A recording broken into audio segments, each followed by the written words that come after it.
Hello everyone, இன்றைக்கி என்ன ஸ்பெஷல்னா egg rice. அதை எப்படி பண்ணுறதுன்னு பார்க்கலாம்.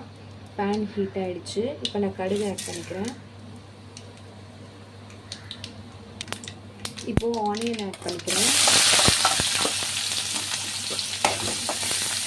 இது நல்லா கோல்டன் பிங்க் கலரில் வர வரைக்கும் ஃப்ரை பண்ணி வச்சுக்கலாம். இந்த டைமில் கொஞ்சம் கருவேப்பிலை ஆட் பண்ணிக்கிறேன்.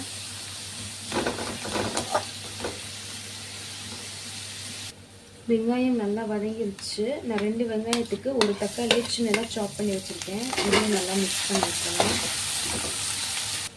இப்போ மசாலா ஆட் பண்ணிடலாம். மஞ்சத்தூள், மிளகாத்தூள், மல்லித்தூள், சிக்கன் மசாலா, உப்பு, பெப்பர் இது எல்லாத்தையும் நான் ஆட் பண்ணிக்கிறேன்.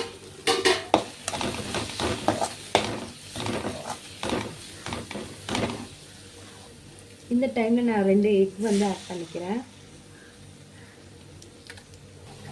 மசாலா ரெடி ஆயிடுச்சு. இந்த டைமில் நான் ரைஸ் ஆட் பண்ணிக்கிறேன். அதையும் நல்லா மிக்ஸ் பண்ணி விட்டுலாம். ஃபைனலி ரெடி ஆகிடுச்சு. செம்மையாக இருக்குது நம்ம எக் ரைஸ். நீங்களும் வீட்டில் ட்ரை பண்ணுங்கள். செம்மையாக இருக்குது. இந்த வீடியோ பிடிச்சிருந்தா லைக் பண்ணுங்கள், ஷேர் பண்ணுங்கள். மறக்காமல் என்னோடய சேனலை சப்ஸ்கிரைப் பண்ணுங்கள். பக்கத்தில் இருக்கிற பெல்லை கிளிக் பண்ணுங்கள். நான் போகிற எல்லா வீடியோவும் வரும். பாய்.